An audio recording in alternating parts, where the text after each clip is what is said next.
horror nerds, I'm so excited to show you what is right here. Now this video is going to be a little different. So I do this like once in a blue moon, where I get like a whole haul of DVDs that I buy and I make like a huge stack of them, and then I go in depth about about the movies and stuff like that, like what I think about it.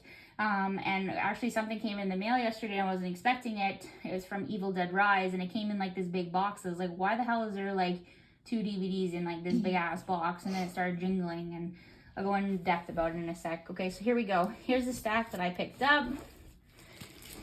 So let's start off with this. So Super Mario movie. This is actually for my birthday, an early birthday present from my boyfriend. So we went and saw the Super Mario Bros. Movie. It was actually really cute. It was funny. It was very colorful. Like, I loved it. I didn't particularly like the voice actors for certain people, but overall it was fun. And I call it the Suicide Star. So Luma Lee honestly was the star of the show, in my opinion. It was fucking hilarious. It's just always talking about death and never anything positive. It was always negative, and it was honestly quite funny. I laughed quite a bit. And the fact that like watching, like, if you grew up playing like N64 and you saw like the Rainbow Road and stuff like that, where they're all racing on the racetrack, it was really cute to see that. And it was very like, brought so many memories back. So yeah, I hope that they do another one, because it's really cool. And let's just say Jack Black killed it as Bowser. Enough said. So there we go. So there's that. And this is the Power Up Edition. I don't know what it means by the Power Up Edition. Maybe it has to do with like the bonus features and stuff. So yeah, so there's that. And then so for Megan. So this is the unrated edition. I'm kind of disappointed. So when we went and saw it, they blew it up about like all over, like with the advertising that they did. And when it says right off the bat, Annabelle the Black Phone, and you know James Wan wrote it, you're like, okay, sold. It's going to be a really good thing. I didn't know that they were going to dummy it down to about 14A, which is just like minor violence and minor blood and stuff like that. But I mean, overall, it was a good movie. I just wish that they would have, there was more blood and guts, in my opinion. Because like when you hear, like, this is the second doll that's like, I guess you could say it's not really dynamic, but like, like Annabelle like tops that one. But, I just wish that they would do something. I mean, the highlight of the whole movie was the things that she was saying that was really fucking wild. And then when she pulled off the guy's ear, and then what else did she do? Oh, it was like that dance that she did, that crazy fucking dance. And then she was walking around with like a paper shredder cutter, and like she was like killing them. But if you watch the unrated version, basically it's the same movie, but it's basically like gorier scenes from like those two different things. It's just when you see her ripping the kid's ear off with her teeth, and that's graphic. And then the part when she shoves the shredder guy into the Asian dude, like that's pretty much the whole gory thing. But it was kind of disappointed, in my opinion. I think they're coming out with a Megan 2. The way it ended, you have to see, like, it has to do with like the whole AI bot. So yeah, so there's that. And then, so this is the last season that I picked up. So it's The Walking Dead, the 11th season. Again, I haven't seen it. I stopped watching it, like I said, because it got stupid and kind of got boring. But yeah, so I kind of spoiled it for myself. I know who dies, and I know who's coming back. And I know that the Forbidden City, I think, is up right now with Negan and, what's her name? Maggie? Lauren Cohen and Jeffrey D. Morgan. So they're up right now doing their first spin-off to the show ending. So yeah, so I have all of them now up to date. So I'll give out a watch when I want to. Now this is really freaking cool. So this is Evil Dead Rise. So let's go into this. So I love the Evil Dead series only if it's as graphic and gory as the 2013 version. Now, I bless Bruce Campbell's heart. He's quirky, he's nerdy, he's a little bit dumb funny, but I don't know, like, I just can't get into those stupid ways of like how like these like weird creatures come up and then like they just start like laughing, and I don't know, to me just found like it was really stupid and dumb. Now, but with Evil Dead Rise, whoever wrote it is very fucking sick. Now, when they blew up the trailer and when I saw it, I was already sold, because they were doing a needle to the eye, and it got really close. I said, I want to fucking see a needle go into someone's eye. I want to see like the eye pop and like goop out, and like it's just really gross. Then they had the cheese grater scene. The cheese grater scene was probably one of my favorite freaking things, where like the kid was jumping off the counter, and then I can't remember who got it in the leg, and she was crawling on the floor, and she took the cheese grater and she fucking like started cheese grating her fucking leg. That was fucking gross. So like, and like, there's so many good parts to it. It was like so sick and twisted. The girl Alyssa Sutherland, who did who got possessed, was like the main star of the show, which is this lady right here. She did a fucking phenomenal job. Like the way she was, her movement, the way like her face that she did it. And like my favorite line was when she was in the bathtub and she comes up with her fingernails and she goes like that, and she's like, mommy's with the maggots now. Like, but it was like, it was so freaking like, that's what honestly my favorite line. And then when they do like a close-up of her in like the peephole, like that was really good and sick and twisted with like her big like grin, like her big smile, like evil smile she did. And I will say the one was the pretty gross part was when like the whole entire elevator was filling up with like blood, and then when they got to like the third, I think it was ground floor, and then the blood just came whoosh, like coming like right out, like a whole pool of blood. Like that was really good. And then just seeing them all like just drenched in blood gave really good like, you know, Evil Dead rise. So yeah, they did a really good job in the 2013 version. The way it opened up, it was really creepy, but it was kind of like I feel like the opening scene kind of lacked a little bit, but the rest of the film really carried itself. So now let me go into something funny. So I go into the mailbox yesterday, right? I pick up the package, and I was wondering why 2 DVDs was in like a giant box. And then I see like this box, and then my boyfriend and I was like making a joke. I was like I was shaking it, and I was like, what could be jingling like that? I'm like, oh, it's a bomb, like as a joke. And then so I gave him the box, and I ran away. I said, there's a blast radius. So like I just like as a joke, I was running around, and he's like, wow, babe. He's like, thanks very much. He goes, I'm glad to see that if there was something mysterious in the box, that you would just leave me. And I said, fuck yeah. So like, so he opened the box. And I didn't know this, but they actually gave me something to do with the movie, and I wasn't expecting it. So here it is. It's fucking really fucking sick. I'm so stoked to add it. It's a fucking cheese grater. So how cool is that? So this is fucking from this is actually a really decent cheese grater. It's from IKEA. I'm not gonna lie, it could have been a dollar store cheese grater, but it's not.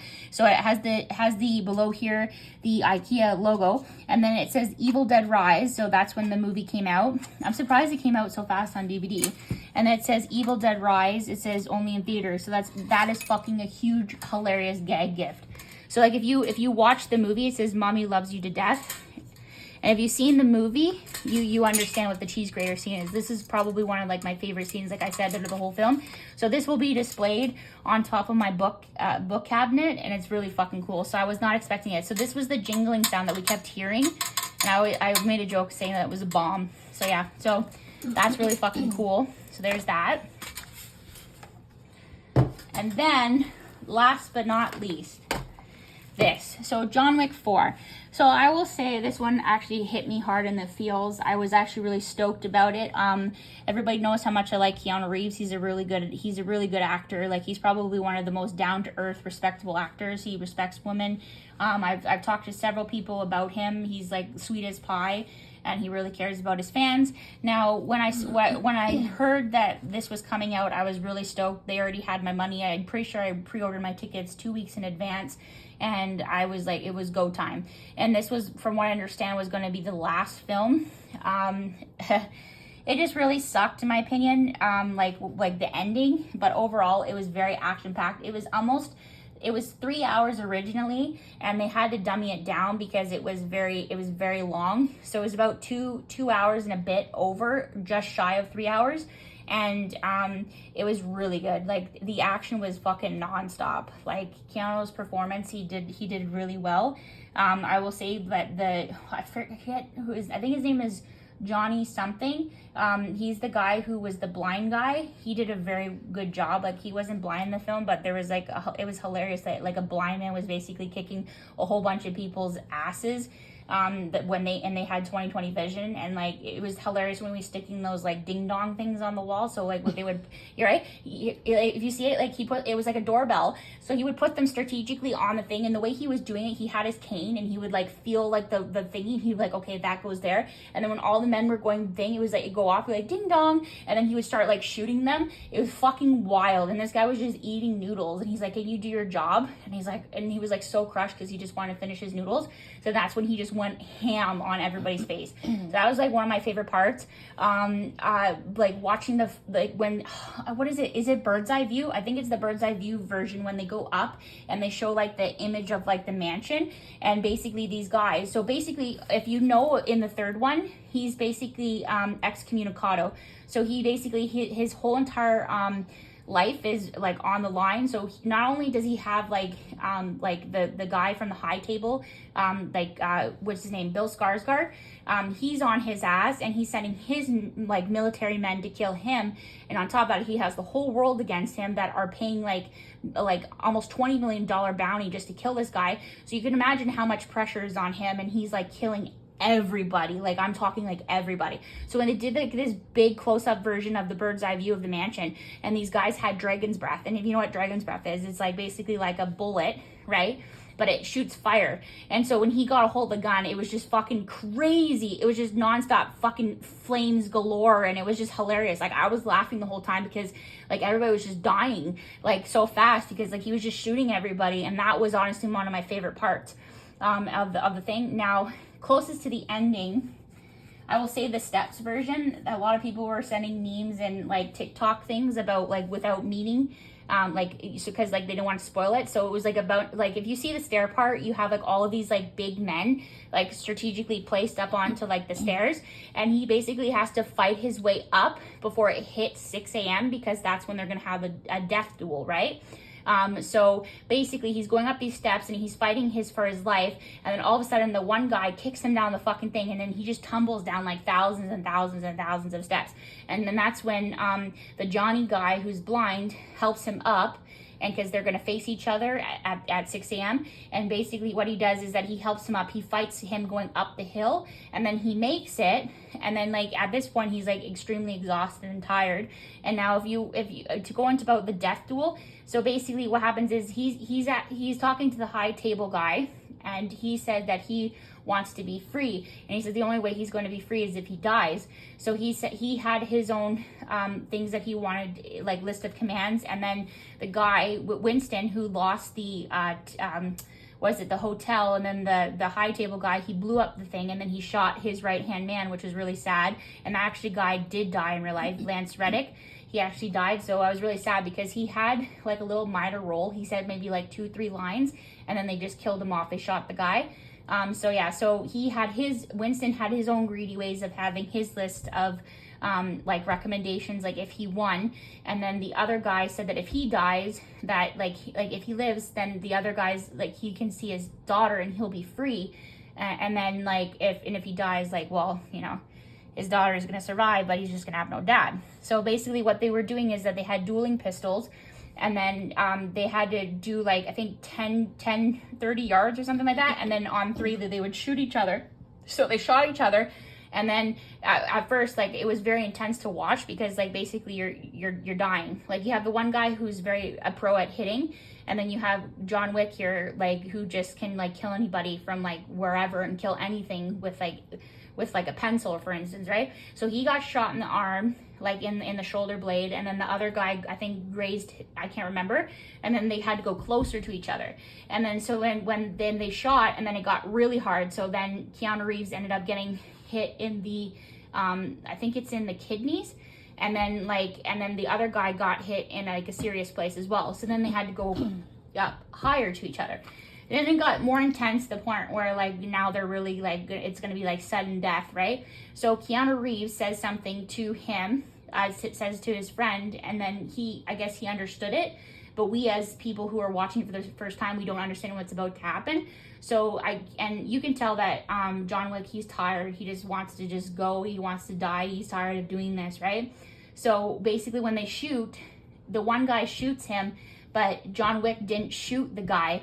So that's when the high table guy walked over to him, and he's like, you're free, you can go. And then he was, you know, a cheater. He was going to grab the gun, and then he was going to blow John Wick's head off. And then Winston's like, you're so stupid, blah, blah, blah. He goes, he didn't shoot.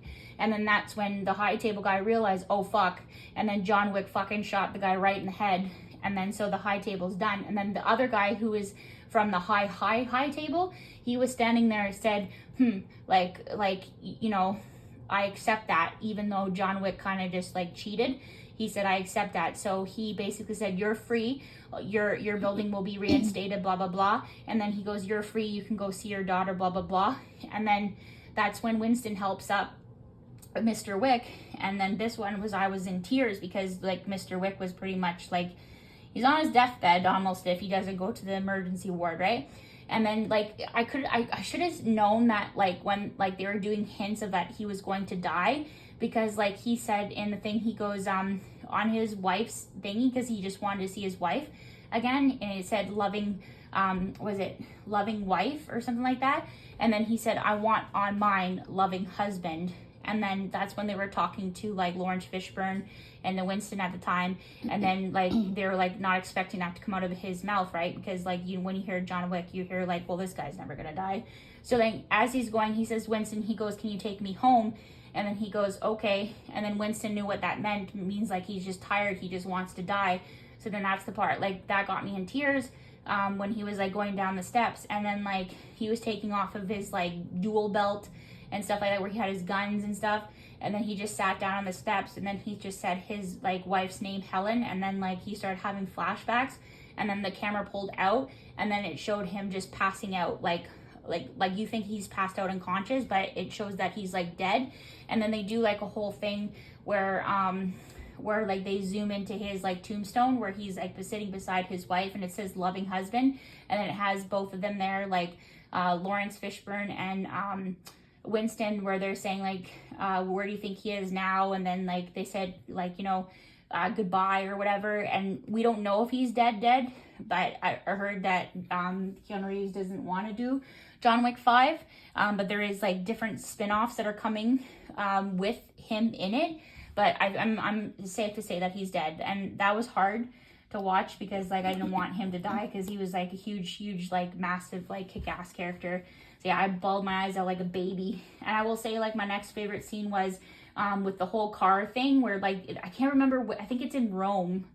I think it's in Rome or Italy, where like it has like a giant like what is it, like a fort, like a little like stone fortress like in like the middle, and like there's like a big circle and cars drive around it or whatever, like constantly. And then you have like other people going after him, because like they were trying to kill him, like I said, because he's excommunicado, and like the bounty just kept going up and up and up. I think it got to be about like $60 million just to wipe this guy out. And like just watching all the cars like, you know, drive, and him running in between them and like shooting everybody, and then cars were actually clipping the other people, it came close, like came like to like a nose hair of him like getting hit by a car. But it was fucking wild. But yeah, it was good. I was just sad that it ended. So yeah, so leave a like, leave a comment, and tell me which one is out of your favorite movie out of the pile that I picked up. Ciao for now.